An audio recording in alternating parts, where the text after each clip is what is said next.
എല്ലാവർക്കും നമസ്കാരം. ഇന്ന് നമുക്ക് വളരെ ടേസ്റ്റി ആയിട്ടുള്ള ചിക്കൻ വെച്ചിട്ടുള്ള ഒരു വെസ്റ്റേൺ സ്റ്റൈലിലുള്ള റെസിപ്പി നോക്കാം. വെസ്റ്റേൺ സ്റ്റൈൽ ആണെങ്കിൽ കൂടി നമ്മളിതിൽ നമ്മളുടെ സ്പൈസ് ഒക്കെ ചേർത്തിട്ടുണ്ട്. അപ്പോൾ എല്ലാവർക്കും ഇഷ്ടപ്പെടുന്ന രീതിയിലുള്ള ഒരു റെസിപ്പിയാണിത്. അപ്പോൾ പാർട്ടികളിലൊക്കെ തയ്യാറാക്കാൻ പറ്റിയ നല്ല അടിപൊളിയായിട്ടുള്ള ഒരു ചിക്കൻ്റെ റെസിപ്പിയാണ്. അപ്പോൾ അധികം താമസിയാതെ ഇതെങ്ങനെയാണ് തയ്യാറാക്കി എടുക്കുന്നത് നോക്കാം. നമുക്ക് ഈ റെസിപ്പി തയ്യാറാക്കി എടുക്കാൻ 250 ഗ്രാം ബോൺലെസ് ചിക്കനാണ് എടുത്തിട്ടുള്ളത്. 2 ചിക്കൻ ബ്രസ്റ്റാണ്. ഇതിലേക്ക് ഒരു 1/4 ടീസ്പൂൺ മഞ്ഞൾപ്പൊടി, 1 ടീസ്പൂൺ കാശ്മീരി മുളക് പൊടി ചേർത്ത് കൊടുത്തിട്ടുണ്ട്. ഇനി ഇതിലേക്ക് ഒരു 1/4 ടീസ്പൂൺ വൈറ്റ് പെപ്പർ പൗഡർ കൂടി ഇട്ട് കൊടുക്കുകയാണ്. അപ്പോൾ എരിവ് നിങ്ങൾക്ക് ഇഷ്ടത്തിനനുസരിച്ച് ചേർത്ത് കൊടുക്കാം. ഇനി ഇതിലേക്ക് കുറച്ച് വെളുത്തുള്ളി ഒന്ന് ചതച്ച് വെച്ചിട്ടുള്ളതാണ് 1 ടീസ്പൂൺ. പിന്നെ ഇതിലേക്ക് 2 ടീസ്പൂണോളം ലെമൺ ജ്യൂസ് കൂടി ചേർത്ത് കൊടുക്കുന്നുണ്ട്. ആവശ്യത്തിനുള്ള ഉപ്പ് കൂടി ഇട്ടിട്ട് നമുക്ക് ഇത് നന്നായിട്ടൊന്ന് മിക്സ് ചെയ്തൊന്ന് മാറ്റി വെക്കാം.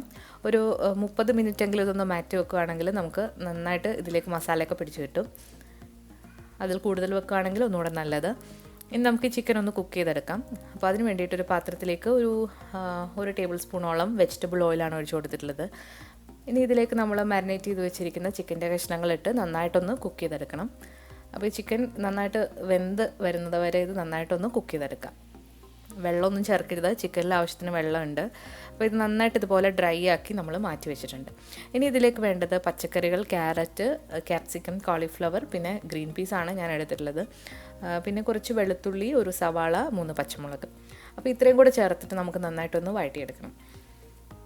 കുറച്ച് എണ്ണ ഒന്ന് ഒഴിച്ച് കൊടുത്തിട്ടുണ്ട്. അതിലേക്ക് ഒരു 2-3 അല്ലി വെളുത്തുള്ളി, 3 പച്ചമുളകും, അതുപോലെ ഒരു സവാളയും നീളത്തിലരിഞ്ഞത് കൂടിയിട്ട് നന്നായിട്ടൊന്ന് വഴറ്റിയെടുക്കാം. അപ്പോൾ ഇതൊക്കെ നിങ്ങളുടെ എരിവിനനുസരിച്ചിട്ട് മുളകിൻ്റെ അളവൊക്കെ നിങ്ങൾക്ക് തീരുമാനിക്കാവുന്നതാണ്. അപ്പോൾ സവാള കൂടി ഇട്ട് കൊടുത്തിട്ട് നന്നായിട്ടൊന്ന് വഴറ്റിയെടുക്കുക. ഇതിലേക്ക് വേണമെന്നുണ്ടെങ്കിൽ നിങ്ങൾക്ക് കുറച്ച് മുളക് പൊടി വേണമെങ്കിൽ ചേർത്ത് കൊടുക്കാം.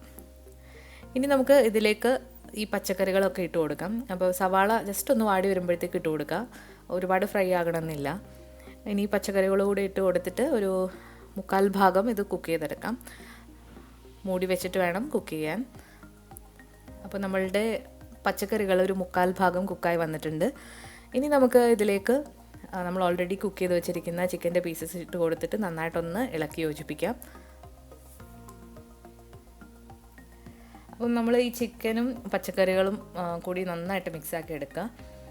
ഇത് മിക്സാക്കി കഴിഞ്ഞാൽ നമ്മൾ ഇനി ഇതിലേക്കൊരു സോസ് തയ്യാറാക്കി എടുക്കുന്നുണ്ട്. അപ്പോൾ അതിന് വേണ്ടിയിട്ട് ഞാനിവിടെ 1 ടേബിൾ സ്പൂൺ ബട്ടർ എടുത്തിട്ടുണ്ട്.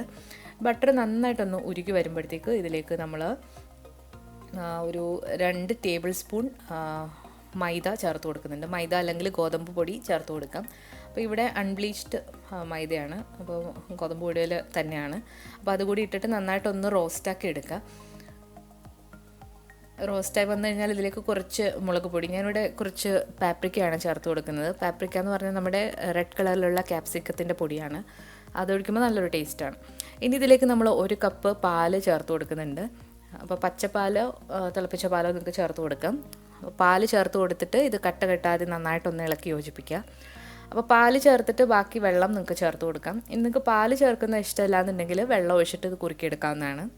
ഇപ്പോൾ നമ്മുടെ സോസ് ഇവിടെ റെഡി ആയിട്ടുണ്ട്. ആവശ്യത്തിനുള്ള ഉപ്പ് കൂടി നിങ്ങൾ ചേർത്ത് കൊടുക്കുക. ഇനി ഈ ഒരു സോസ് നമ്മൾ ഈ തയ്യാറാക്കി വെച്ചിരിക്കുന്ന പച്ചക്കറിയിലേക്കും ചിക്കനിലേക്കും ഒഴിച്ചു കൊടുക്കുകയാണ്. അതിനുശേഷം ഇത് നന്നായിട്ട് മിക്സ് ചെയ്ത് ഒരു 5 മിനിറ്റ് നമുക്കൊന്ന് കുക്ക് ചെയ്തെടുക്കാം. അപ്പോൾ നിങ്ങൾക്ക് കൂടുതൽ കട്ടിയിൽ വേണമെന്നുണ്ടെങ്കിൽ കൂടുതൽ പൊടി ഇട്ട് കൊടുക്കാവുന്നതാണ്. അപ്പോൾ ഞാനിവിടെ ചെയ്തിരിക്കുന്നത് അത്യാവശ്യം കട്ടിയിലാണ്. അപ്പോൾ ഇനി നമുക്ക് വേണ്ടത് ഉരുളക്കിഴങ്ങാണ്. ഞാനിവിടെ ഒരു 250 ഗ്രാം ഉരുളക്കിഴങ്ങ് തൊലി കളഞ്ഞ് വെച്ചിട്ടുണ്ട്. നല്ല ചൂടായിട്ടുള്ളതാണ്. അതിലേക്ക് 1 ടേബിൾ സ്പൂൺ ബട്ടറും ആവശ്യത്തിനുള്ള ഉപ്പും അതുപോലെ തന്നെ കുരുമുളക് പൊടിയും ചേർത്ത് കൊടുക്കുക. നമ്മളിവിടെ മാഷ്ഡ് പൊട്ടറ്റോ ആണ് ഇപ്പോൾ തയ്യാറാക്കാൻ പോകുന്നത്. അതായത് ഉരുളക്കിഴങ്ങും പാലും ബട്ടറും ഒക്കെ കൂടി ഒന്ന് ഉടച്ചെടുക്കുന്നതിനാണ് മാഷ്ഡ് പൊട്ടറ്റോ എന്ന് പറയുന്നത്. ഞാനിവിടെ ഒരു 2 ടേബിൾ സ്പൂൺ പാല് കൂടി ഒഴിച്ചു കൊടുത്തിട്ടുണ്ട്. ഇത് ചൂടോടെ തന്നെ ഇങ്ങനെ മാഷ് ചെയ്ത് എടുക്കാം. അപ്പോൾ നന്നായിട്ട് തന്നെ ഇത് ഉടച്ച് നമ്മൾ എടുക്കാം. അപ്പോൾ ഇതുപോലെ നന്നായിട്ട് ഉടച്ചെടുത്തിട്ടുണ്ട്. ഇനി ഞാനിപ്പോൾ ഇവിടെ ചെയ്യുന്നത് ഓവനിലാണ്. ഓവൻ ഒരു 200 ഡിഗ്രിയിൽ പ്രീഹീറ്റ് ചെയ്യാനായിട്ട് വെച്ചിട്ടുണ്ട്. നിങ്ങൾക്കിത് സ്റ്റൗ ടോപ്പിലും ചെയ്തെടുക്കാവുന്നതാണ്. അപ്പോൾ നോൺ സ്റ്റിക്ക് പാത്രത്തിൽ ഞാൻ ഈ കാണിക്കുന്ന പോലെ ലെയർ ചെയ്യുക. നമ്മൾ ആദ്യം തയ്യാറാക്കി വെച്ചിരിക്കുന്ന പച്ചക്കറിയും ചിക്കനും സോസും കൂടിയുള്ള ആ ഒരു മിക്സ് ആദ്യം ഒരു പാത്രത്തിലേക്ക് ഒഴിച്ചു കൊടുക്കുക. ഇനി ഇതിന് മുകളിലായിട്ട് നിങ്ങൾക്ക് വേണമെന്നുണ്ടെങ്കിൽ ചീസ് ഒന്ന് ഗ്രേറ്റ് ചെയ്ത് ഇട്ട് കൊടുക്കാം. ഞാനിവിടെ നമ്മൾ പിസ്സയ്ക്കൊക്കെ എടുക്കുന്ന മോസറല്ല ചീസാണ് എടുത്തിട്ടുള്ളത്. ഇത് ഓപ്ഷണലാണ്, നിങ്ങൾക്ക് വേണമെന്നുണ്ടെങ്കിൽ ചേർത്ത് കൊടുത്താൽ മതിയാകും. ഇനി ഇതിന് മുകളിലായിട്ട് നമ്മൾ തയ്യാറാക്കി വെച്ചിരിക്കുന്ന ഉരുളക്കിഴങ്ങിൻ്റെ ആ ഒരു കൂട്ട് ഇതിൻ്റെ മുകളിലായിട്ട് ഇതുപോലെ ലെയർ ചെയ്ത് കൊടുത്തിട്ടുണ്ട്. അപ്പോൾ അതൊന്ന് ഇതുപോലെ ഒന്ന് സ്പ്രെഡാക്കി കൊടുക്കുക.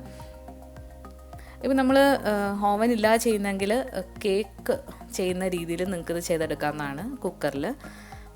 അപ്പോൾ നമ്മൾ ഇതിൻ്റെ മുകളിൽ ഇതുപോലെ ഒരു ഫോർക്ക് വെച്ചിട്ടൊന്ന് വരഞ്ഞു കൊടുത്തിട്ടുണ്ട്. ഇനി ഇതിൻ്റെ മുകളിലായിട്ട് ഞാൻ കുറച്ച് ബ്രെഡ് ക്രംസ് ആണ് ഇട്ട് കൊടുക്കുന്നത്. ഈ ബ്രെഡ് ക്രംസ് ഇടുമ്പോൾ ഇതിന് പ്രത്യേക ഒരു ടേസ്റ്റാണ്. അപ്പോൾ ബ്രെഡ് ക്രംസ് നിങ്ങളുണ്ടെങ്കിൽ ചേർത്ത് കൊടുക്കാം. ഇനി ചേർത്ത് കൊടുത്തില്ലെങ്കിലും പ്രശ്നമൊന്നുമില്ല. അപ്പോൾ നമ്മൾ ഇതെല്ലാം ലെയർ ചെയ്തിട്ടുണ്ട്. ഇനി നമുക്കിത് ബേക്ക് ചെയ്തെടുക്കാം. അപ്പോൾ 200 ഡിഗ്രിയിൽ പ്രീ ഹീറ്റായി കിടക്കുന്ന അവനിലേക്ക് ഒരു 45 മിനിറ്റ്സ് നമ്മളിത് ബേക്ക് ചെയ്തെടുക്കുകയാണ്. അപ്പോൾ ഒരു 45 മിനിറ്റ്സ് കഴിഞ്ഞിട്ടുണ്ട്. നമ്മുടെ ചിക്കൻ ആൻഡ് പൊട്ടാറ്റോ ഇവിടെ ബേക്കായി വന്നിട്ടുണ്ട്. ഇനി ഇത് നന്നായിട്ട് തണുത്തതിന് ശേഷം നമുക്ക് കട്ട് ചെയ്ത് കഴിക്കാവുന്നതാണ്. ഇതിൻ്റെ കൂടെ നമ്മൾ ചോറൊന്നും കഴിക്കണ്ട. ഇതൊരു മെയിൻ ഡിഷാണ്. അപ്പോൾ നമ്മൾ ലഞ്ച് ബോക്സ് ആയിട്ടൊക്കെ കൊണ്ടുപോകാൻ പറ്റിയ നല്ലൊരു റെസിപ്പിയാണ്. അതുപോലെ തന്നെ ഗസ്റ്റൊക്കെ വരുമ്പോൾ ട്രൈ ചെയ്യാൻ പറ്റിയ നല്ലൊരു റെസിപ്പി തന്നെയാണ്. അപ്പോൾ എന്തായാലും നിങ്ങൾക്ക് എല്ലാവർക്കും ഇഷ്ടപ്പെടും. ഒരു തവണയെങ്കിലും നിങ്ങളിങ്ങനെ ട്രൈ ചെയ്ത് നോക്കുക. അപ്പോൾ വളരെ ടേസ്റ്റി ആയിട്ടുള്ള ചിക്കനും പൊട്ടറ്റോയും കൂടെ ബേക്ക് ചെയ്തത് ഇവിടെ റെഡി ആയിട്ടുണ്ട്. അപ്പോൾ എന്തായാലും ട്രൈ ചെയ്ത് നോക്കിയിട്ട് നിങ്ങളുടെ ഫീഡ്ബാക്ക്സ് അറിയിക്കുക. അപ്പോൾ ഓവൻ ഇല്ലാന്നുണ്ടെങ്കിൽ നിങ്ങൾ ഞാൻ പറഞ്ഞ രീതിയിൽ ചെയ്ത് നോക്കുക. നിങ്ങൾക്ക് എന്തെങ്കിലും ഡൗട്ട്സ് ഉണ്ടെങ്കിൽ ഈ വീഡിയോയുടെ താഴെ കമൻസിലൂടെ ചോദിക്കാവുന്നതാണ്. അപ്പോൾ പുതിയൊരു റെസിപ്പിയായിട്ട് നമ്മൾ വീണ്ടും വരുന്നതാണ്. താങ്ക്